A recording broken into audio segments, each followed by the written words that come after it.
नमस्कार दोस्तों। आज का वीडियो तक्षशिला विश्वविद्यालय को लेकर डिज़ाइन किया गया है। तक्षशिला विश्वविद्यालय के ज्योग्राफिकल लोकेशन और तक्षशिला विश्वविद्यालय किस प्रकार से एक आश्रम रेजिडेंशियल स्कूल से शुरू हुआ और दुनिया के महानतम विश्वविद्यालयों में इसकी गिनती शुमार हुई। ये आज के दौर के विश्वविद्यालय से बिल्कुल अलग है, क्योंकि यहाँ पढ़ने वाले विद्यार्थियों का ना तो कोई सिलेबस था, ना ही उनका कोई टाइम पीरियड था, ना ही उनकी कोई एग्ज़ाम होती थी, ना ही उनका कोई सिलेबस था। तो हम यूँ कह सकते हैं कि उस कॉलेज में पढ़ने वाले कोई भी विद्यार्थी कभी भी फेल होने का तो कोई चांस लेते ही नहीं थे। यानी हम यूँ कहें कि कभी कोई फेल ही नहीं होता था, क्योंकि ना तो परीक्षा होती थी और ना ही रिजल्ट आता था। तक्षशिला विश्वविद्यालय पूरी तरह एक प्रैक्टिकल कॉलेज था, एक नॉलेजेबल कॉलेज था, जिसमें केवल और केवल ज्ञान को प्राथमिकता दी जाती थी, डिग्री को नहीं। जबकि अगर देखा जाए नालंदा विश्वविद्यालय के बारे में, तो वो आज के कॉलेज की तरह है, जिसमें क्लासरूम, सिलेबस, टीचर्स, सारी वही फैसिलिटियाँ थी नालंदा विश्वविद्यालय में जो आज के विश्वविद्यालय में है। लेकिन तक्षशिला विश्वविद्यालय की कहानी कुछ और बताती है, कुछ दूसरी तरफ संकेत देती है। 2000 साल का इतिहास तक्षशिला शहर का रहा है, जिसमें तक्षशिला विश्वविद्यालय का अपना अलग से एक अहम रोल है। जहाँ प्राचीन धार्मिक साहित्य में तक्षशिला का उल्लेख होता है, वहीं प्राचीन भारतीय इतिहास में भी तक्षशिला शहर को एक मुख्य शहर के रूप में इंगित किया गया है। तो आइए देखते हैं।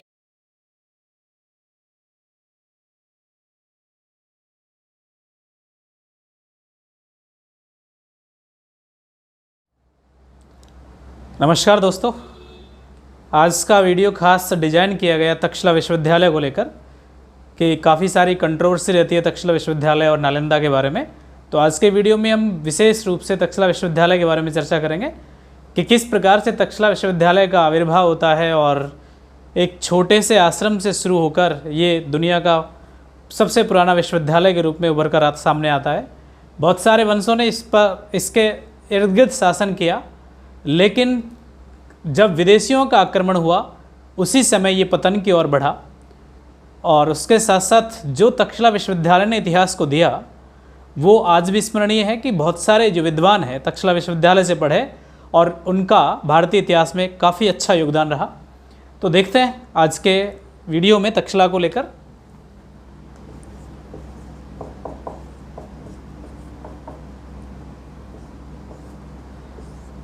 एक बार यूपीएससी ने क्वेश्चन भी पूछा था तक्षशिला को लेकर कि तक्षशिला विश्वविद्यालय और नालंदा विश्वविद्यालय में क्या चीज़ें अलग हैं, कि तक्षशिला विश्वविद्यालय को हम यूनिवर्सिटी नहीं मान सकते, इसकी वजह क्या है, और जबकि नालंदा को आज के मॉडर्न तरीके से देखा जाए तो एक यूनिवर्सिटी का दर्जा दिया जा सकता है। तो ऐसी क्या वजह रही तक्षशिला में कि इसको यूनिवर्सिटी का दर्जा क्यों नहीं दे पाए। तो देखिए, तक्षशिला को समझने के लिए हमको इसके कुछ पार्ट बनाने पड़ेंगे।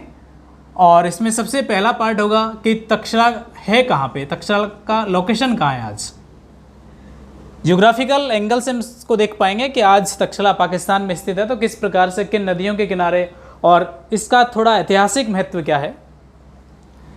दूसरा, तक्षशिला के बारे में इतिहास कि रिलीजन हिस्ट्री के बारे में तक्षशिला का वर्णन कहाँ मिलता है, और इसके साथ ही साथ जहाँ से भारतीय इतिहास की शुरू होती है मौर्यन पीरियड से, वहाँ से भी तक्षशिला विश्वविद्यालय किस प्रकार से फेमस होता है। तो इसमें एक पॉइंट आपका हिस्ट्री का रहेगा। और इसके बाद तक्षशिला विश्वविद्यालय एक आश्रम, छोटे से आश्रम से शुरू होकर ये दुनिया का सबसे पुराना कॉलेज के रूप में उभर कर सामने आया। तो इसमें हम पढ़ेंगे पूरा तक्षशिला एक विश्वविद्यालय कि किस प्रकार से तक्षशिला विश्वविद्यालय बनकर सामने आया इतिहास में, और इसी से प्रेरणा लेकर आने वाले टाइम पे और सारी यूनिवर्सिटीज़ का किस प्रकार से उनका स्टडी पर्पस इस पर चेंज हुआ। इसके बाद अगले टॉपिक में हम पढ़ेंगे कि तक्षशिला विश्वविद्यालय के पहले, तक्षशिला विश्वविद्यालय के स्थापना से पहले और तक्षशिला विश्वविद्यालय के चरम अवसर पर, चरम उन्नति पर या चरम प्रगति पर किन किन वंशों का भारत में शासन रहा और तब भी तक्षशिला विश्वविद्यालय अपना अस्तित्व बरकरार बनाए रखा। तो हम पढ़ेंगे कुछ डायनेस्टी के बारे में कि किस प्रकार के वंशों ने भारत पर शासन किया और तक्षशिला को एक शहर और अपनी राजधानी के रूप में उन्होंने बनाया। इसके बाद अगले पॉइंट में पढ़ेंगे कि तक्षशिला विश्वविद्यालय का पतन किस प्रकार से हुआ, कि इतने सारे वंशों ने तक्षशिला के आसपास के क्षेत्रों पर राज्य किया, लेकिन किस प्रकार से गुप्तकाल के समय विदेशी जो आक्रमणकारी हैं मध्य एशिया के बर्बर जाति हूण किस प्रकार से तक्षशिला पर आक्रमण करते हैं, तो तक्षशिला का पतन हो जाता है। और तक्षशिला के पतन के बाद हम पढ़ेंगे कि इसकी पुनः खोज और इसके बाद आज इसकी सुरक्षा को लेकर जो सरकार ने और यूनेस्को ने जो कदम उठाए गए हैं वो सारे टॉपिक्स हम लास्ट वाले टॉपिक में पढ़ लेंगे। तो इसमें आपका कंप्लीट तक्षशिला विश्वविद्यालय कवर हो जाएगा और इससे बहुत सारे सवाल पीटी मेंस में और बाकी छोटी एग्ज़ाम्स में जो यूपीएससी के अलावा एग्ज़ाम्स है उनमें भी इसका काफ़ी अच्छा योगदान रहेगा। तो देखिए सबसे पहले लोकेशन कहाँ है तक्षशिला। तो अभी अगर प्रेजेंट लोकेशन के हिसाब से हम देखें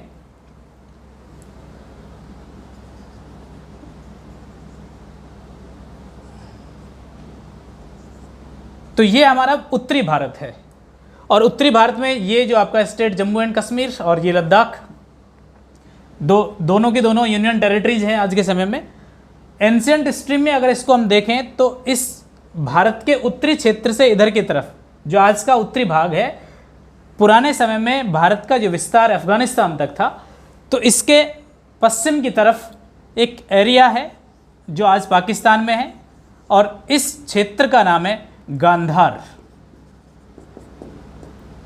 गांधार के बारे में आपने इतिहास में पढ़ा है कि किस प्रकार से भारतीय इतिहास में एक कला शैली गांधार में विकसित हुई थी और गौतम बुद्ध की मूर्तियाँ जो पहली शताब्दी में बनने लगी थी इसी गांधार क्षेत्र में बनने लगी थी और वहीं से कला का एक रूप हमको सामने देखने को मिलता है, वो है हमारी गांधार कला शैली। तो गांधार क्षेत्र में उसका उद्गम हुआ था, इसलिए उसको गांधार शैली कहा जाता है। तो पुराना जो गांधार है जिसका उल्लेख महाजनपद काल में मिलता है, ये गांधार जिसका आज जो डिवाइडेशन है वो एक तो पेशावर और एक इस्लामाबाद जो पाकिस्तान की राजधानी है, ये दोनों के जो क्षेत्र हैं ये पुराने समय में गांधार के नाम से जाना जाता था। तो आज का पेशावर और इस्लामाबाद, पुराने टाइम का गांधार। जो आज का पेशावर है वो पुराने समय का पुरुषपुर था, जिसको हम ऐतिहासिक दौर में समझ पाएंगे। इस्लामाबाद और पेशावर दोनों से उत्तर और पश्चिम में यहाँ एक सिटी है, उसी का नाम है तक्षशिला। तो यदि तक्षशिला की ओरिजिनली लोकेशन देखें तो इस्लामाबाद के उत्तर पश्चिम में और भारत के भी उत्तर पश्चिम में, क्योंकि पाकिस्तान का पूरा लोकेशन उत्तर पश्चिम में है, तो तक्षशिला भारत के उत्तर पश्चिमी क्षेत्र में स्थित है और तक्षशिला आज भी एक शहर है। पुराने समय में तक्षशिला गांधार की कैपिटल हुआ करता था। तो इस प्रकार से हमने ये बेसिक सा लोकेशन देखा कि गांधार में तक्षशिला है और आज भी तक्षशिला के नाम से ही है, जो कि रावलपिंडी डिस्ट्रिक्ट में आता है और जो रावलपिंडी डिस्ट्रिक्ट है वो पंजाब प्रांत में है। भारत की आज़ादी से पहले जो पंजाब प्रांत था, जब भारत आज़ाद हुआ तो उसके दो डिवाइडेशन हो गए, एक पंजाब का हिस्सा भारत में रह गया और एक पंजाब का हिस्सा, यानी हम यूँ कहें कि पश्चिमी पंजाब तो चला गया पाकिस्तान में और पूर्वी पंजाब रह गया भारत में। तो जो पश्चिमी पंजाब है, या हम यूँ कहें कि पाकिस्तान का जो पंजाब प्रांत है, उस पंजाब प्रांत के रावलपिंडी जो ज़िला है, उस रावलपिंडी में एक शहर है, उसी का नाम तक्षशिला है।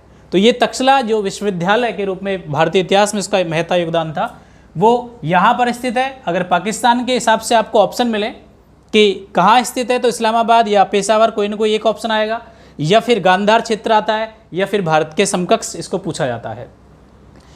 ये तक्षशिला अगर इसका एक वर्ल्ड ग्लोबलाइजेशन के हिसाब से हम देखें तो पुराने टाइम का जो जीटी रॉड है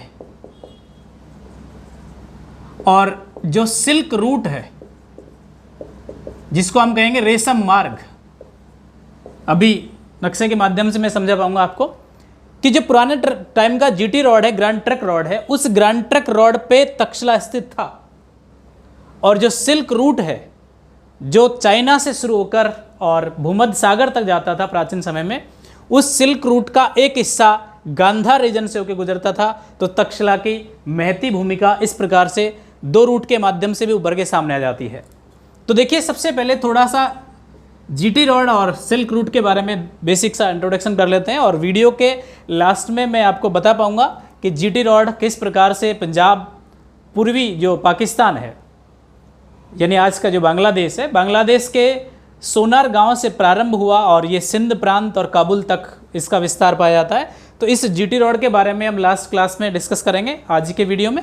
और सिल्क रूट जो है, silk route is a very important route on ancient history time, क्योंकि ये वो रूट था जो पुराने समय में कई सारे महाद्वीपों को जोड़ता था और इसी के माध्यम से विश्व की जितनी भी संस्कृतियां हैं उनका आदान प्रदान अलग अलग क्षेत्रों में हुआ है।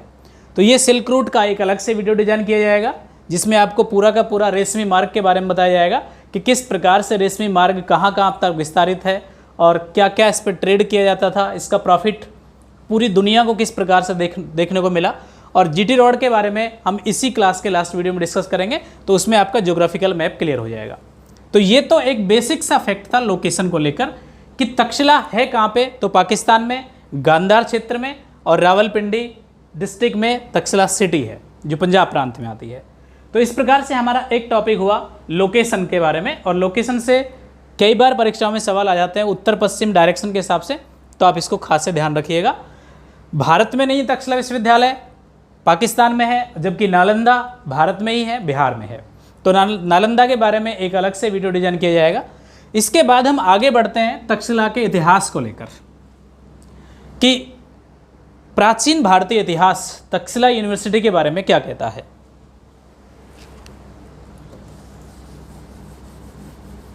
तो देखिए, भारतीय इतिहास के अगर हम टुकड़े करें तो इतिहास को दो तरीके से लिखा गया है, एक तो रिलीजियस हिस्ट्री धार्मिक इतिहास, और एक हमारा आर्कियोलॉजिकल साइट्स के आधार पर जो हिस्ट्री लिखी गई है वो हमारा साहित्यिक इतिहास के रूप में जाना जाएगा। तक्षशिला विश्वविद्यालय को जब हम पढ़ें तो हम दोनों इतिहासों के बारे में जिक्र करेंगे कि जो रिलीजियंस धार्मिक इतिहास तक्षशिला के बारे में क्या कहते हैं, और हमारा जो इंडियन हिस्ट्री है जो कि आर्कियोलॉजिकल साइट के ऊपर डिपेंडेंट है, या फिर कोई भी विदेशी विवरण के ऊपर डिपेंडेंट है, या फिर कोई भी बुक के ऊपर डिपेंडेंट है, तो उस पर तक्षशिला का इतिहास किस प्रकार से मिलता है। रिलीजियस में अगर हम बात करें तक्षशिला के बारे में, तो तक्षशिला का इतिहास बहुत ही पुराना है। जब वेदों की रचना हुई वैदिक काल में, तो वैदिक काल के बाद, वैदिक काल का विभाजन हम दो प्रकार से करेंगे, एक तो वैदिक काल यानी ऋग्वैदिक काल, और एक वैदिक काल के बाद का हिस्सा जिसको हम उत्तर वैदिक काल या वैदिक को उत्तर काल कहेंगे। तो जो वैदिक उत्तर काल है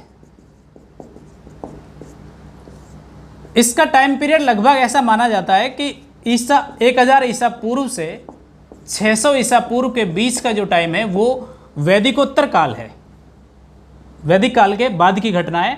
और इसके बाद फिर कुछ नए रिलीजन्स का उद्गम हो जाता है, और भारत में किस प्रकार से रिलीजन सामने आते हैं उसमें आपके लिए जो दो वीडियो पहले डिजाइन किए गए थे जैन और बौद्ध, उसको आप देखिएगा, ये कहानी आपको समझ में आ जाएगी। 1000 ईसा पूर्व से 600 ईसा पूर्व के बीच वेदों के बाद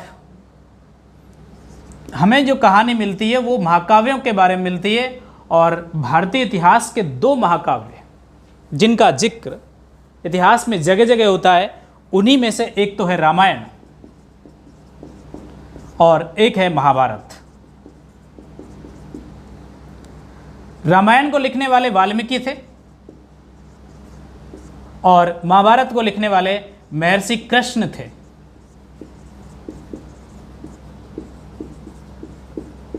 महर्षि कृष्ण द्वैपायन, जिनका दूसरा नाम वेदव्यास भी है।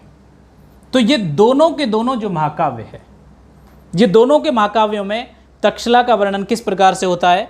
तो देखिए रामायण के जो पात्र हैं, उन पात्रों में अगर हम देखें तो ये बेसिक से अयोध्या के आसपास का इर्द गिर्द का जो इलाका है, वहीं के कुछ पात्र इसमें समाहित हैं। जो अभी करंट में इशू, जो राम मंदिर का इशू चल रहा है, वो अयोध्या में ही है। तो इसका आप थोड़ा सा करंट से रिलेटेड करके देखिएगा कि ये जो रामायण है, रामायण के मुख्य जो पात्र हैं श्री राम, राम के छोटे भाई का नाम है भरत। देखिए वैसे राम 4 भाई थे, लेकिन हम खास तौर से एक का जिक्र करेंगे कि जो राम के छोटे भ्राता हैं भरत, भरत के 2 पुत्र थे। एक का नाम तक्ष और दूसरे का नाम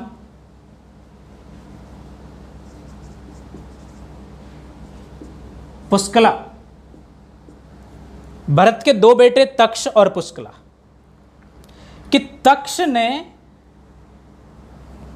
अपने राज्य के बाहर जाकर जिस शहर का निर्माण किया या जिस शहर को बसाया, वो वही शहर इतिहास में तक्षशिला के नाम से फेमस हुआ।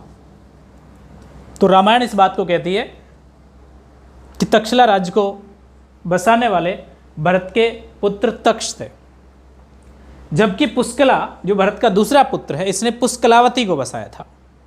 तो इस प्रकार से दोनों के दोनों जो ऐतिहासिक स्थान हमको मिले, उनका जिक्र रामायण में होता है। तो रामायण के हिसाब से ये एक धार्मिक पैलेस है और भरत के पुत्र ने इसकी स्थापना की थी। तो ये तक्षशिला एक शहर के रूप में शुरू में था और धीरे धीरे जब गुरुकुल में गुरु आने लगे और थोड़ी विद्या स्टूडेंट्स को देने लगे, तो लेटर ऑन टाइम पे ये एक आश्रम के रूप में स्थापित हुआ और धीरे धीरे यही आश्रम को जब और काफ़ी सारे शासकों ने प्रश्रय दिया, आश्रय दिया, तो ये आश्रम उभर कर एक कॉलेज के रूप में बाहर आया। लेकिन वो कॉलेज आज के कॉलेज से बिल्कुल डिफरेंट थी और वो एक रेजिडेंशियल कॉलेज बनकर रह गया था। तो उसके बारे में हम जिक्र करेंगे थोड़ा सा तक्षशिला विश्वविद्यालय के बारे में। तो ये तो कहानी रामायण की है कि रामायण में भी तक्षशिला का वर्णन मिलता है। यदि हम बात करें महाभारत की, तो महाभारत के जो मुख्य पात्र हैं, उनमें सारी कहानी पांडव और कौरवों के बीच की है, जो कुरुक्षेत्र में एक युद्ध के रूप में आगे बढ़ती है। महाभारत में कुछ पात्र हैं जिनमें एक तो व्यास ऋषि और एक परीक्षित। ये दोनों का जिक्र महाभारत में होता है। और ये जो परीक्षित है, अर्जुन के जो पुत्र हैं, परीक्षित और व्यास, ऐसा कहा जाता है कि महाभारत काल में कि इन दोनों ने, यानी महर्षि व्यास ने इस तक्षशिला में आकर कुछ उपदेश दिए थे। तो इस प्रकार से तक्षशिला का एक हल्की सी जानकारी हमको महाभारत में मिलती है। और परीक्षित के बारे में तो ये कहा जाता है कि परीक्षित ने यहाँ काफ़ी समय तक अपना जीवन बिताया था। तो इस प्रकार से भारत के दोनों महाकाव्य तक्षशिला के बारे में जानकारी देते हैं। तो ये इसका एक ऐतिहासिक रिलीजियस हिस्ट्री था कि धर्म तक्षशिला के बारे में क्या कहता है। तो रामायण और महाभारत दोनों में तक्षशिला का वर्णन मिलता है। तो ये तो हमारा धार्मिक इतिहास था। अब हम चलते हैं इतिहास की ओर कि आखिरकार तक्षशिला का भारतीय इतिहास में कहाँ वर्णन मिलता है। तो देखिए, जब वैदिकोत्तर काल के बाद समय परिवर्तन हुआ और जिस सनातन धर्म के अपोजिशन में 2 नए धर्मों का आविर्भाव हुआ, उनमें एक जैन और एक बौद्ध था। जैन धर्म और बौद्ध धर्म के बारे में हमने अलग से वीडियो आपके लिए डिजाइन कर दिए गए हैं, जिसमें बौद्ध धर्म के पूरी कहानी 4 वीडियोज़ में है, आप उनको अच्छे से देखिएगा। और जैन धर्म की जो कहानी है वो 2 वीडियोज़ में है, जो काफ़ी सारी इंपॉर्टेंस है। आप उन दोनों को कंप्लीट देखिएगा, आपको जैन धर्म और बौद्ध धर्म के बारे में पूरी जानकारी प्राप्त हो जाएगी। तो देखिए, जो महाजनपद काल है,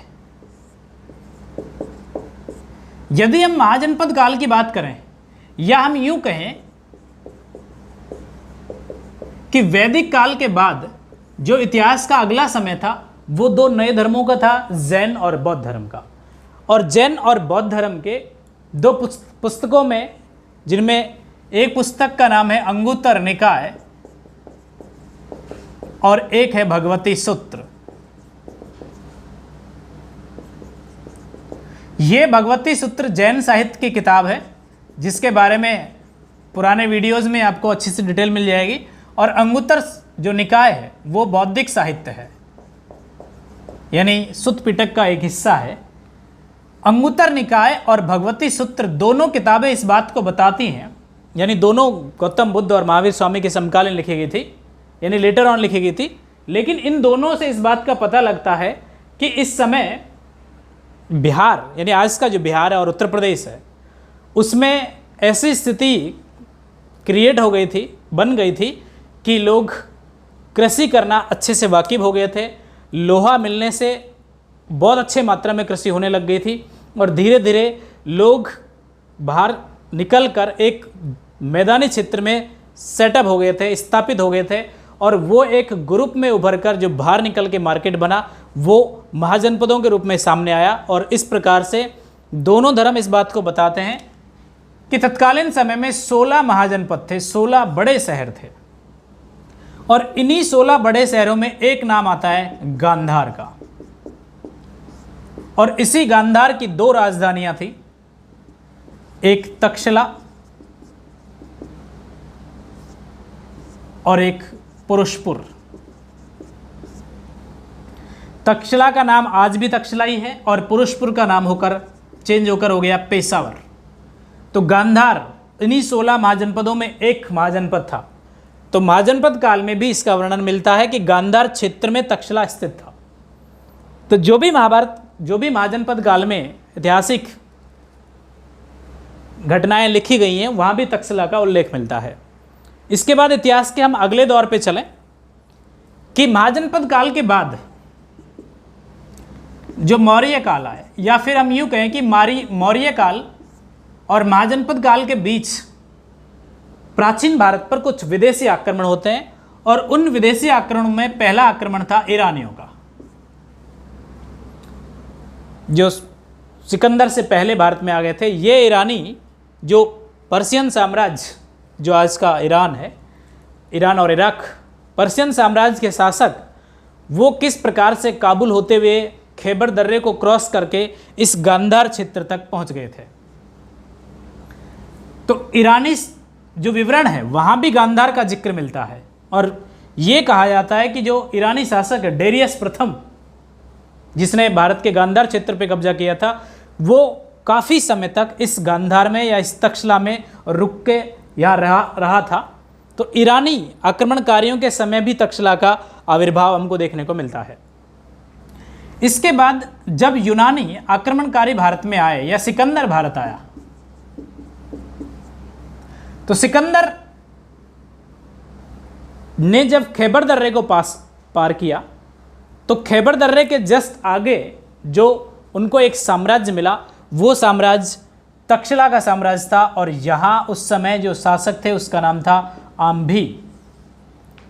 जो सिकंदर का आपका जो एक वीडियो बना के डाला सिकंदर के बारे में, तो आप उस वीडियो को देखिए, सिकंदर की पूरी कहानी वहाँ से आपको समझ में आ जाएगी कि राजा आम्भी वो राजा है भारत का जिसने सिकंदर से बिना लड़े हार मान ली थी।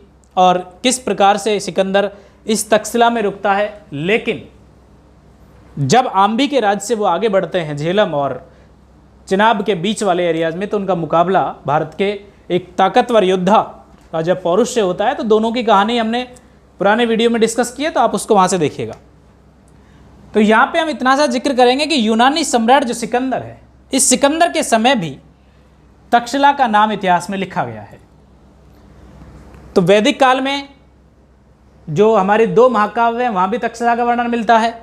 महाजनपद काल में अगर देखें तो महाजनपद काल में गांधार के नाम से रीजन है और गांधार की राजधानी तक्षशिला है।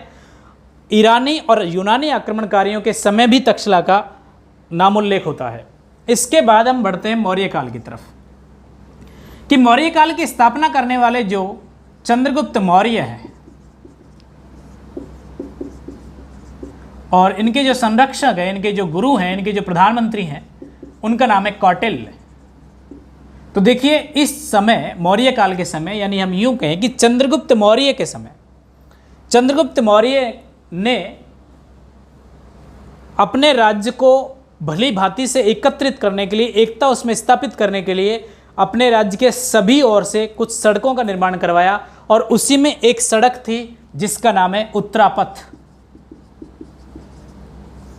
ये उत्तरापथ उन्होंने शुरू करवाई थी गंगा के मुहाने से, और ये जहां तक उनका राज्य था वहां तक इस सड़क को बनवाया था। यही सड़क जो आने वाले टाइम पे जीटी रोड के नाम से फेमस हुई, क्योंकि लेटर ऑन टाइम पे इसमें बदलाव होता जाएगा। और जैसे कि मौर्य काल के बाद फिर अशोक, यानी मौर्य काल में ही जो अशोक आएंगे वो गौतम बुद्ध का धर्म का अनुसरण करेंगे और अपने धर्म को विस्तारित करने के लिए फिर से इस सड़क को और पुनर्नवीनीकरण करेंगे। लेटर ऑन हम इसमें पढ़ेंगे कि सूर्यवंश के समय भी इस सड़क का काफ़ी सारा मसला आगे बढ़ता है, और ये फिर एक बड़ा सा नेशनल हाईवे के रूप में उभर कर सामने आता है। उसके बाद जो ब्रिटिश भारत में आएंगे उस समय भी इस रोड का आविर्भाव होता है। तो इसके लिए एक वीडियो में आपको इसमें बता दिया जाएगा, या इस वीडियो के लास्ट में, अगर ज़्यादा लंबा वीडियो नहीं हुआ तो उसमें आपको बता दिया जाएगा जीटी रोड के बारे में। तो चंद्रगुप्त मौर्य ने अपने साम्राज्य में गंगा नदी के मुहाने से लेकर एक सड़क का निर्माण करवाया था, और ये सड़क जो उसके उत्तर पश्चिमी क्षेत्र, यानी हम यूं कहें कि आज के अफगानिस्तान तक टच होती थी, काबुल तक टच होती थी, और उसी काबुल के आसपास के रीजन में जो पुराने टाइम पे एक आश्रम की तरह स्कूल चल रहा था, वहीं पर इन्होंने अपने जो गुरु हैं चाणक्य या कौटिल्य या विष्णुगुप्त, इनसे ये कहा कि आप यहाँ पर जिस प्रकार से आपने और विद्यार्थियों को शिक्षा दी है, आप यहाँ रेगुलरली शिक्षा दीजिएगा। क्योंकि ऐसा कहा जाता है कि चंद्रगुप्त मौर्य को भी चाणक्य ने उसी रीजन में पढ़ाया था। तो ये जो तक्षशिला विश्वविद्यालय है, यानी चाणक्य या कौटिल्य तक्षशिला विश्वविद्यालय के मुख्य आचार्य थे। तो इस प्रकार से मौर्य काल में चंद्रगुप्त मौर्य के समय तक्षशिला का वर्णन मिलता है, क्योंकि तक्षशिला के जो गुरु हैं उन्हीं का नाम कौटिल्य है, और कौटिल्य के द्वारा जो लिखी गई पुस्तक है उसका नाम है अर्थशास्त्र। नाम अर्थशास्त्र है, लेकिन ये पुस्तक पॉलिटी की पुस्तक है। इसका जिक्र हम मौर्य काल में करेंगे कि इस अर्थशास्त्र को भी कौटिल्य ने इसी स्कूल में पूरा किया था। तो इस प्रकार से हम देखते हैं कि इतिहास में मौर्य काल में भी तक्षशिला विश्वविद्यालय के बारे में जानकारी मिलती है। मौर्य काल के बाद गुप्त काल, कि पहले ये सनातन धर्म का केंद्र था, लेकिन जैसे जैसे समय बदला यहाँ पर बौद्धिज्म जो रिलीजन था, बौद्ध धर्म जो था, वो अपने चरम परिणति में फैल चुका था, और लेटर ऑन टाइम पे ये तक्षशिला में बौद्ध धर्म की मूर्तियाँ बनने लग गई थी, और वो टाइम मौर्य काल के बाद जाके शुरू हुआ, जिसको हम कहेंगे कुषाण वंश। कुषाण वंश के पहले और कुछ शासक होंगे जिनका डिटेल हम आगे डिस्कस करेंगे कि किस प्रकार से बहुत सारे वंशों के समय भी तक्षशिला जीवित रहा। तो यहाँ पर एक हल्का सा जिक्र करते हैं कि कुषाण वंश के समय जब बौद्ध धर्म का परिवर्तन हो गया था, यानी बौद्ध धर्म के जो विभाजन हो गया था, उन विभाजनों में कुषाण वंशीय शासकों ने तक्षशिला में बहुत सारी मूर्तियों का निर्माण करवाया, जिनमें गौतम बुद्ध की एक मूर्ति थी। तो इस प्रकार से तक्षशिला उस समय भी बहुत ही फेमस जगह थी, बहुत ही फेमस सिटी था। गुप्त काल के जो शासक है स्कंदगुप्त, इतिहास में इसका क्लियरली उल्लेख मिलता है कि स्कंदगुप्त जब राजा थे, इसी समय मध्य एशिया की एक जाति है जिसका नाम है हूण, कि हूणों ने भारत पर बारंबार आक्रमण किए, और इतनी बार आक्रमण किए कि उन्होंने पूरी तरह तक्षशिला को नष्ट कर दिया था। क्यों? क्योंकि मध्य एशिया की जो जाति है उनका ये रूट था कि मध्य एशिया के जो भी लोग आएंगे भारत, वो इसी रीजन से होकर आएंगे। तो सबसे पहले जो इंडिया का कल्चर यहाँ तक था, उन्होंने इस क्षेत्र को नष्ट किया, और इस प्रकार से दुनिया का पहला और पुराना विश्वविद्यालय तक्षशिला की कहानी गुप्त काल में आके ख़त्म हो जाती है। तो ये तक्षशिला के बारे में इतिहास था कि वैदिक काल से लेकर गुप्त काल तक, यानी 5वीं शताब्दी तक, ईसा पूर्व की पहली 1000 ईसा पूर्व से लेकर 500 शताब्दी ईस्वी तक, इस पूरे के पूरे लगभग 1500 साल के इतिहास में तक्षशिला का कहीं न कहीं किसी न किसी रूप में जिक्र होता रहा है। तो इस प्रकार से हम देखते हैं कि तक्षशिला विश्वविद्यालय का इतिहास बहुत ही पुराना इतिहास है। इसके बाद हम पढ़ते हैं कि तक्षशिला विश्वविद्यालय में ऐसी क्या खास बातें थी, इतना सारा नॉलेज का भंडार था, इतने सारे विद्यार्थी यहाँ पढ़ते थे, इतने अच्छे टीचर यहाँ थे, लेकिन फिर भी इसको कॉलेज क्यों नहीं माना जाता है। तो आइए इसमें डिस्कस करते हैं थोड़ा सा तक्षशिला विश्वविद्यालय के बारे में। देखिए, नालंदा विश्वविद्यालय और तक्षशिला विश्वविद्यालय दोनों में काफ़ी अंतर है, क्योंकि नालंदा विश्वविद्यालय जिसकी स्थापना तक्षशिला के काफ़ी समय बाद होती है, और तक्षशिला विश्वविद्यालय जिसको हम देखते आ रहे हैं कि इतिहास में इसका कहीं न कहीं किसी न किसी रूप में जिक्र होता गया है।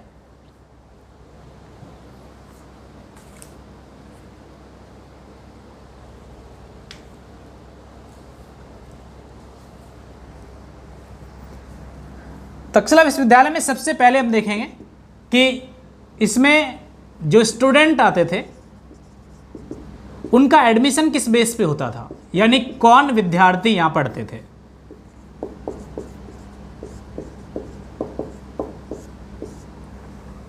इसके बाद जो तक्षशिला विश्वविद्यालय के बारे में दूसरे पॉइंट पर डिस्कस करेंगे कि इस स्कूल से पढ़कर कुछ टॉपर्स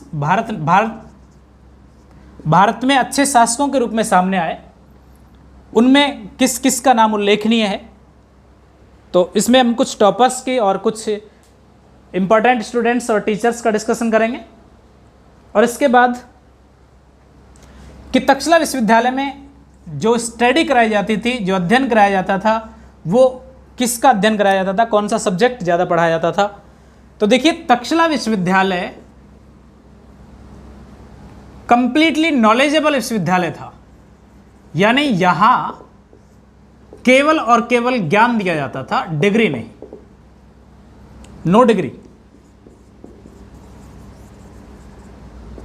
तो पहला कंट्रोवर्सी तो यही बनता है कि न्याय जो ज्ञान है वो कितने समय तक ले, तो नो टाइम पीरियड, कि ऐसा कोई टाइम पीरियड नहीं है। दूसरी बात, जितना आपने पढ़ लिया है उसके बाद आपको कोई सर्टिफिकेट नहीं है, कोई एग्जाम नहीं। तो ये वाला जो ट्रेंड है, ये वाला ट्रेंड आज के समय में है, यानी तक्षशिला विश्वविद्यालय में ऐसा कोई ट्रेंड नहीं था, वो कंप्लीटली नॉलेज पर डिपेंडेंट था कि आपको जिस क्षेत्र की या जिस सब्जेक्ट की आपको नॉलेज चाहिएगी उसका आपको पूरा का पूरा प्रैक्टिकल कराया जाएगा। तो तक्षशिला विश्वविद्यालय डिपेंड था प्रैक्टिकल पे, जबकि आज की जो विश्वविद्यालय उनमें प्रैक्टिकल तो होता ही होता है, लेकिन डिग्री भी दी जाती है। तो ये सारी चीज़ें आज हैं, तक्षशिला विश्वविद्यालय के समय नहीं थी। इसके बाद थोड़ा सा बेसिक हम देखते हैं कि स्टूडेंट्स कौन थे। तो देखिए, तक्षशिला विश्वविद्यालय स्टार्टिंग टाइम पे तक्षशिला के कुछ रूल्स थे कि 8 वर्ष की उम्र तक कोई भी बच्चा जो है, कोई भी स्टूडेंट है, ये अपने घर में ही पढ़े और प्राइमरी एजुकेशन ले। 8 साल तक वो अपने घर में प्राइमरी एजुकेशन ले, तो ये एजुकेशन का पहला स्टेप था। इसके बाद सेकंड स्टेप शुरू होता था 8 से 12 वर्ष की उम्र तक, यानी 4 साल तक। ये सेकेंडरी एजुकेशन स्टेप था, दूसरा एजुकेशन स्टेप था, और इसमें विद्यार्थी को अपने घर से निकलकर एक आश्रम में रहना पड़ता था, गुरुकुल में रहना पड़ता था। 12 साल के बाद उसको स्पेशल नॉलेज लेने के लिए तक्षशिला में एडमिशन लेना पड़ता था, जो एजुकेशन का थर्ड स्टेप था, तीसरा स्टेप था। तो ये तीसरे स्टेप में, यानी हम यूं कहें कि 12 वर्ष की उम्र के बाद जो विद्यार्थी तक्षशिला विश्वविद्यालय में एडमिशन लेगा वो पूरी तरीके से अनुशासित होगा और अनुशासन का पालन करेगा। तो तक्षशिला विश्वविद्यालय में 12 यानी एक एवरेज उम्र थी 16 वर्ष कि 16 वर्ष की उम्र में विद्यार्थियों का एडमिशन होता था। विद्यार्थी कौन होते थे? तो देखिए, विद्यार्थी सब प्रकार के विद्यार्थी थे। कुछ राजाओं के राजकुमार भी थे और कुछ ऐसे विद्यार्थी भी थे जो बिल्कुल गरीब थे। तो यहाँ भेदभाव की कोई प्रणाली नहीं थी, बस केवल इतना सा भेदभाव था कि राजकुमारों को दिन में पढ़ाया जाता था और गरीब विद्यार्थियों को रात में पढ़ाया जाता था, लेकिन पढ़ाने का काम बराबर करते थे और वही शिक्षक होते थे। फ़र्क केवल इतना था कि राजा के बेटे जो पूरी तरीके से फीस पर उनका एडमिशन होता था, या हम यूँ कहें कि राजा के डोनेशन से वो विश्वविद्यालय चलता था, उन राजकुमारों को, उन प्रिंसेस को जो आचार्य हुआ करते थे वो दिन के समय पढ़ाते थे, और जो गरीब विद्यार्थी थे उनको आचार्य रात के समय पढ़ाते थे। तो हम यूँ कह सकते हैं कि गरीबों के लिए भी वो एक बहुत ही अच्छा स्कूल था जहाँ पर निःशुल्क शिक्षा दी जाती थी, यानी फ्री में शिक्षा दी जाती थी। जो राजकुमारों के कुछ उदाहरण हमको इतिहास में देखने को मिलेंगे, और जो गरीब स्टूडेंट्स, पुअर स्टूडेंट, जिनमें चंद्रगुप्त मौर्य, जिसका खासा इतिहास में नाम है, और मौर्यन साम्राज्य उसी के इर्द गिर्द पूरा घूमता है। तो इस प्रकार से स्टूडेंट, सब स्टूडेंट हुआ करते थे, गरीब भी और राजकुमार भी। कोई फीस नहीं थी, कोई डिग्री नहीं देते थे, और पूरा का पूरा कोई टाइम पीरियड नहीं था कितने समय तक पढ़ें, और यहाँ तक कि कोई स्पेशली क्लासरूम में नहीं था। आज के विश्वविद्यालय में क्लासरूम सब्जेक्ट वाइज बनाए जाते हैं, स्पेशली जो स्पेशलाइजेशन करते हैं उनके लिए स्पेशलाइजेशन क्लासरूम होते हैं। पुराने समय में जब तक्षशिला के एरियाज़ में बहुत सारे आचार्य जब यहाँ पढ़ाने आते थे, तो सबसे रोचक बात यह है कि जो टीचर यहाँ पढ़ाने आता था उसको भी कोई सैलरी नहीं मिलती थी, नो सैलरी। स्टूडेंट कोई फीस नहीं। आखिरकार इतना बड़ा विश्वविद्यालय, इसका मैनेजमेंट कैसे होता था? तो मैनेजमेंट का मामला हम यूँ कहें कि इसके पास पैसा कहाँ से आता था। तो देखिए, सबसे पहली बात कि राजाओं के जो बेटे यहाँ पढ़ते थे वो राजा बहुत सारा डोनेशन देते थे। दूसरी बात, जो अच्छे पैसे वाले व्यवसायी थे वो भी अपना एक धार्मिक टैक्स के रूप में इस विश्वविद्यालय को डोनेट करते थे। तो इस प्रकार से इस विश्वविद्यालय में पढ़ने वाले विद्यार्थी और टीचर्स, उनका सारा खर्चा मेंटेन हो जाता था। तो इस प्रकार से ये तक्षशिला विश्वविद्यालय आज के विश्वविद्यालय से बिल्कुल अपोजिट है, स्टूडेंट के मामले में और स्टडी के मामले में। क्लासरूम नहीं होने की वजह से जो छोटे छोटे ब्लॉक बने हुए थे आश्रम के रूप में, यहां विद्यार्थियों का चयन किया जाता था और कोई भी विद्यार्थी कहीं भी बैठ के शिक्षा ले सकता था जहां उसका रुचि है। राजकुमारों को जो बेटे हो, जो राजाओं के बेटे हुआ करते थे वो दिन में शिक्षा लेते थे, और जो गरीब स्टूडेंट हुआ करते थे वो नाइट को, लेकिन बैठते इन्हीं आश्रमों में थे। तो कोई पर्टिकुलर क्लासरूम नहीं था, सभी एक रेजिडेंशियल, हम यूँ कहें कि आज का जो जैसे अगर हॉस्टल टाइप अगर बनाया जाए तो हॉस्टल की तरह रहते थे और आपसी नॉलेज को शेयर कर लिया करते थे। तो इस प्रकार से स्टूडेंट के साथ कोई भेदभाव नहीं था और सभी लोग पढ़ते थे। जब नॉलेज पूरी हो जाती थी तो उसके बाद स्टूडेंट को गुरु दक्षिणा देनी पड़ती थी।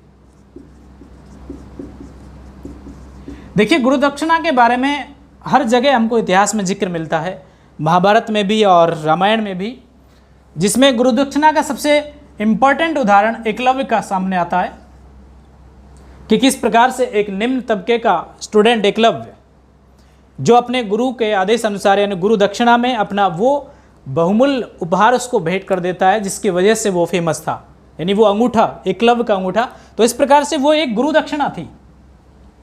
अब यहाँ अगर देखें तो राजकुमार के जो राजाओं के बेटे थे वो गुरु दक्षिणा में बहुत कुछ दे सकते थे क्योंकि वो राजाओं के बेटे थे, लेकिन गरीब स्टूडेंट क्या देगा?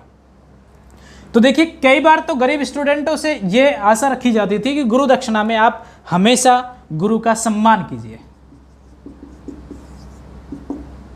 कई बार तो वहाँ गुरु के पास रहकर उनकी सेवा की जाती थी, तो वही गुरु दक्षिणा मानी जाती थी। यानी हम यूँ कहें कि कई बार तो गुरुओं को एक साधारण से छाते का या फिर एक जोड़ी सैंडल उनको लेकर भी गुरु दक्षिणा पूरी कर लेनी पड़ती थी। तो गुरु दक्षिणा का एक प्रोसेस था बस, जो नॉलेज के लास्ट टाइम पे होता था।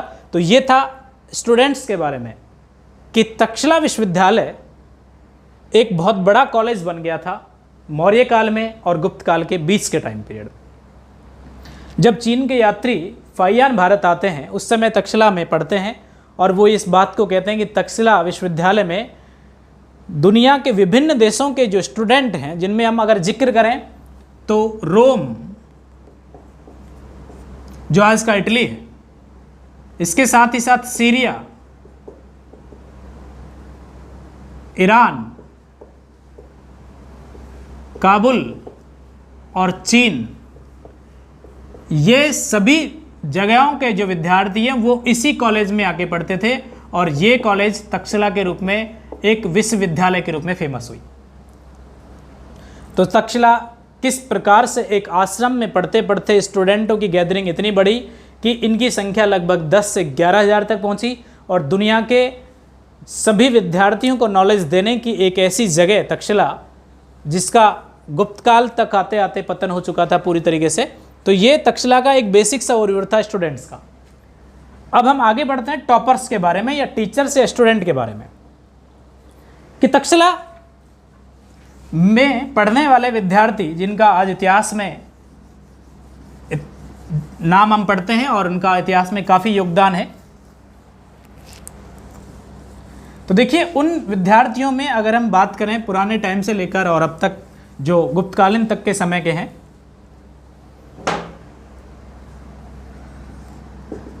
तो इसकी शुरुआत मानी जाती है औदालिक ऋषि से। ये औदालिक ऋषि वैदिकोत्तर काल यानी वैदिकोत्तर काल के एक ऋषि हैं, एक मुनि हैं, और इन्होंने सबसे पहले तक्षशिला में आकर कुछ विद्यार्थियों को उपदेश दिए थे और वो एक तरीके से आश्रम के रूप में स्थापित हो गया था, एक छोटा सा आश्रम जिसकी शुरुआत औदालिक ने की थी। इसके आगे अगर हम बढ़ें तो इतिहास में जो बहुत अच्छे व्याकरण आचार्य हैं महर्षि पाणिनि, जिन्होंने संस्कृत की एक डिसिप्लिन ग्रामर लिखी है, तो महर्षि पाणिनि भी इसी तक्षशिला विश्वविद्यालय से पढ़े थे और इतिहास में इन्होंने भी एक अच्छा रोल अदा किया और संस्कृत के क्षेत्र में एक अच्छी उन्नति की। तो पाणिनि द्वारा लिखी गई जो पुस्तक है अष्टाध्यायी, उसमें भी इस तक्षशिला का जिक्र होता है और इस प्रकार से पाणिनि भी इसी तक्षशिला विश्वविद्यालय से पढ़े और आगे आए।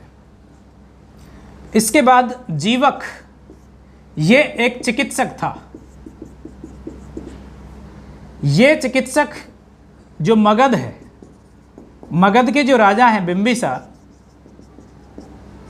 बिंबिसार का ये डॉक्टर था, चिकित्सक था। और यहाँ तक कि हम यूँ कहें कि गौतम बुद्ध का भी ये चिकित्सक रहा, क्योंकि बिंबिसार का बहुत अच्छा दोस्त है गौतम बुद्ध, और गौतम बुद्ध की काफ़ी सारी जो देखरेख की थी वो जीवक ने की थी। ये जीवक महाजनपद काल का एक चिकित्सक था जो तक्षशिला विश्वविद्यालय से पढ़ के निकला था। इसके बाद हम बात करें विष्णु शर्मा की, जिन्होंने पंचतंत्र जैसी किताब लिखी थी। तो ये विष्णु शर्मा भी इसी क्षेत्र से पढ़े। और इसके बाद इतिहास के कुछ और जो टॉपर्स हैं उनका जिक्र हम करते हैं कि जो चरक, जिन्होंने चरक संहिता लिखी, ये बहुत अच्छे आयुर्वेदाचार्य हुए महर्षि चरक। ये चरक भी तक्षशिला विश्वविद्यालय के कुछ उन गिने चुने विद्यार्थियों में थे जिनका नाम इतिहास में लिया जाता है। और जो प्रसेनजीत हैं, कौशल के जो राजा हैं, ये भी तक्षशिला विश्वविद्यालय से पढ़े और इतिहास में एक अलग छवि के रूप में सामने आए। तो इस प्रकार से ये कुछ वो ऐतिहासिक पात्र हैं जो तक्षशिला विश्वविद्यालय से पढ़कर बाहर आए और जिनका इतिहास में काफ़ी अच्छा योगदान लिया जाता है। तो ये तक्षशिला विश्वविद्यालय के कुछ टॉपर्स थे। इनमें अगर हम बात करें स्पेशली टीचर की, तो जो चाणक्य हैं वो तक्षशिला विश्वविद्यालय के एक महानतम गुरु थे, जिनके पास हर क्षेत्र की नॉलेज हुआ करती थी। तो इसके बाद हम पढ़ते हैं कि आखिरकार तक्षशिला में पढ़ाई किसकी होती थी, क्या पढ़ाया जाता था। तो देखिए, ऐसा कोई सब्जेक्ट नहीं था जो तक्षशिला में नहीं पढ़ाया जाता था। लगभग 68 सब्जेक्ट तक्षशिला में पढ़ाए जाते थे। 68 सब्जेक्ट, जिनमें आपका साहित्य, फिलॉसफी, रिलीजन, इसके साथ ही साथ अगर हम बात करें साइंस की, टेक्नोलॉजी की, खगोल शास्त्र की, ज्योतिष की, धनुर्विद्या और भी परफॉर्मिंग जो आर्ट है, हस्तकला या फिर युद्ध कला, यानी सभी विषयों की जो शिक्षा दी जाती थी वो तक्षशिला में दी जाती थी। और हर शिक्षा में माहिर एक आचार्य हुआ करता था और वो अपने विद्यार्थियों को शिक्षा देता। जब एक विद्यार्थी उस शिक्षा में पारंगत हो जाता, यदि उसको दूसरी कोई शिक्षा लेनी होती तो वो दूसरे आचार्य के पास जाता। तो इस प्रकार से तक्षशिला में कोई एक स्पेशल सब्जेक्ट ना होकर सभी सब्जेक्टों की ज्ञान दिया जाता था। तो तक्षशिला एक ब्रॉड यूनिवर्सिटी है जिसमें सारे के सारे सब्जेक्ट पढ़ाए जाते थे। इसके बाद हम आगे बढ़ते हैं कि किस प्रकार से भारतीय इतिहास में बहुत सारे वंशों ने भारत पर शासन किया, लेकिन फिर भी तक्षशिला का इतिहास आज भी बरकरार है। देखते हैं किस प्रकार से। तो देखिए, इतिहास के बहुत सारे वंशों ने भारत पर आक्रमण किया, भारत पर शासन किया, लेकिन फिर भी तक्षशिला विश्वविद्यालय अपनी ख्याति को लेकर बरकरार रहा। तो देखिए, सबसे पहले हम बात करते हैं मौर्य वंश की। और मौर्य वंश से पहले अगर हम आक्रमणकारियों की बात करें तो ईरानी जो आक्रमणकारी थे, जो लगभग भारत में 600 ईसा पूर्व में आ गए थे। 600 ईसा पूर्व में ईरानी शासक डेरियस प्रथम, ये डेरियस प्रथम गांधार क्षेत्र में काफी दिन तक रहा और तक्षशिला विश्वविद्यालय के आसपास रहे, लेकिन इन्होंने तक्षशिला विश्वविद्यालय को नष्ट करने या फिर तक्षशिला को समाप्त करने में कोई कदम नहीं उठाया। यानी इस समय तक्षशिला अपने अस्तित्व को लेकर बचा रहा। ईरानी वंश के बाद जब भारत में यूनानी भारत में आते हैं तो जो सिकंदर महान है, अलेक्जेंडर तृतीय, सिकंदर का सामना तक्षशिला के शासक आम्भी से होता है। यह भी एक संयोग कहें या फिर सौभाग्य की बात कहें तक्षशिला के लिए कि राजा आम्भी ने सिकंदर से बिना लड़े आत्मसमर्पण कर दिया था। जब आत्मसमर्पण किया तो सिकंदर का जो कहर था वो तक्षशिला पर आते आते रुक गया था और इस प्रकार से आम्भी के समर्पण से तक्षशिला पूरी तरह सुरक्षित था। तो हम यूँ कह सकते हैं कि मौर्य वंश से पहले दो जो वंश आए थे, इन दो वंशों ने भारत पर आक्रमण तो किया लेकिन तक्षशिला फिर भी बचा रहा। मौर्य वंश ने तक्षशिला को आगे बढ़ाने में काफी योगदान दिया, जिसमें चंद्रगुप्त मौर्य और सम्राट अशोक, इन दोनों का काफी अच्छा योगदान है। कि चंद्रगुप्त मौर्य ने एक रोड बनाया था जिसको आज जीटी रोड के नाम से हम जानते हैं, और अब तो जीटी रोड का नेशनल हाईवे में कन्वर्ट हो गया है। और कन्वर्ट भी इंडिया और पाक में अलग अलग तरीके से हो गया है।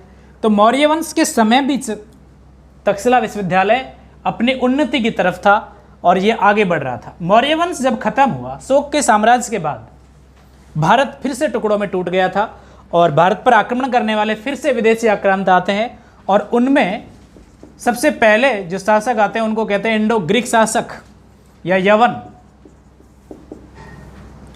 इंडो ग्रीक शासक जब भारत पर आक्रमण करते हैं लगभग पहली शताब्दी ईसा पूर्व, जिन्होंने भारतीय इतिहास में सबसे पहली बार सोने के सिक्के चलाए थे, इन इंडो ग्रीक शासक ये भी तक्षशिला होके ही आए थे, तक्षशिला के रास्ते से होके आए थे, लेकिन तक्षशिला इस समय भी अपने अस्तित्व को बचाने में कामयाब रहा। इंडो ग्रीक शासकों के बाद इंडो सीथियन शासक आए जो आए और जिनका भारतीय इतिहास में शकों के रूप से उल्लेख किया गया है। तो ये इंडो ग्रीक शासकों यानी इंडो सीथियन शासक यानी शक शासकों के समय भी तक्षशिला बचा रहा। इसके बाद कुषाण जो पहली शताब्दी ईसवी, इन्होंने भारत के उत्तर पश्चिमी क्षेत्र पर राज्य किया। तो इन कुषाणों के समय भी गुप्तकाल अपने अस्तित्व को लेकर बचा रहा। लेकिन कुषाणों के बाद जब भारत को दोबारा से एकता के सूत्र में बांधने का कार्य किया, वो किया गुप्त वंश ने। यानी यूं कहा जाता है कि मौर्य के बाद इतिहास में गुप्त ही वो वंशज थे जिन्होंने भारत को दोबारा से एकजुट कर दिया था, दोबारा से यूनिटी स्थापित कर दी थी। तो इस गुप्त वंश के समय भी तक्षशिला विश्वविद्यालय अपनी ख्याति को लेकर प्रसिद्ध रहा, लेकिन गुप्त वंश के शासक स्कंदगुप्त से पहले अगर हम कुछ शासकों पर गौर करें तो चंद्रगुप्त, इसके बाद समुद्रगुप्त, और समुद्रगुप्त के बाद चंद्रगुप्त सेकंड या विक्रमादित्य, और विक्रमादित्य के बाद कुमारगुप्त, और उसके बाद नाम आता है स्कंदगुप्त का। तो इन शासकों के समय तक्षशिला बचा रहा, लेकिन जब स्कंदगुप्त राजा बने गुप्त वंश के, इसी समय लगभग 5वीं शताब्दी ईस्वी में मध्य एशिया की एक बर्बर जाति हूण भारत पर आक्रमण करते हैं और वो सबसे पहले तक्षशिला विश्वविद्यालय पर हमला करते हैं, और इन्हीं हूणों के आक्रमण से गुप्तकाल तो खत्म होता ही है, और इसी के साथ साथ जो दुनिया का सबसे पुराना कॉलेज तक्षशिला इसी हूण आक्रमण से पूरी तरह समाप्त हो जाता है। तो इस प्रकार से तक्षशिला का जो इतिहास है लगभग 2000 साल का इतिहास है कि 2000 साल तक तक्षशिला अपने अस्तित्व को बचाए रखा, और इसकी पुनः जो खोज होती है ये 19वीं शताब्दी में जाके होती है, और एक ब्रिटिश अधिकारी जिसका नाम कनिंघम है, ये कनिंघम तक्षशिला के बारे में कुछ अवशेष ढूंढते हैं और ये क्लियर कर देते हैं कि यहाँ भी कोई स्कूल या फिर कोई ऐसा कॉलेज पहले के समय में रहा होगा, जिसकी ऐतिहासिक महत्व की खुदाई लगभग 1912 में होती है जॉन मार्शल के नेतृत्व में। तो 19वीं सदी मॉडर्न टाइम पीरियड की बात है। जब इसकी खोज हो गई थी तो लेटर ऑन 1980 में यूनेस्को ने इसको अपनी वर्ल्ड हेरिटेज साइट में शामिल कर लिया था। तो 1980 से ये यूनेस्को के अधीन है, और अभी 2010 में यूनेस्को ने कुछ लिस्ट जारी की है साइट्स की, तो उनमें खासा ये बताया गया है कि तक्षशिला को पुनः स्थापित करने के लिए जो योगदान दिया जाएगा वो यूनेस्को की तरफ से दिया जाएगा। तो इस प्रकार से ये जो पूरी कहानी है वो तक्षशिला विश्वविद्यालय की है, जिसमें हमने इतिहास के सभी पहलुओं पर मोटे मोटे रूप से डिस्कस किया है। तो इस कंप्लीट वीडियो को देखने के बाद आपको लगेगा कि तक्षशिला विश्वविद्यालय से यदि किसी एग्ज़ाम में अगर ऐसे टाइप का कोई क्वेश्चन आता है तक्षशिला को लेकर, तो आप अच्छे से उसमें एक्सप्लेन कर सकते हैं, इतिहास को लेकर, मॉडर्न टाइम के स्कूल को लेकर, और साथ ही साथ एंशिएंट हिस्ट्री के कुछ जो शासक हैं उनको लेकर। तो आज के लिए इतना ही इस वीडियो में। Thank you.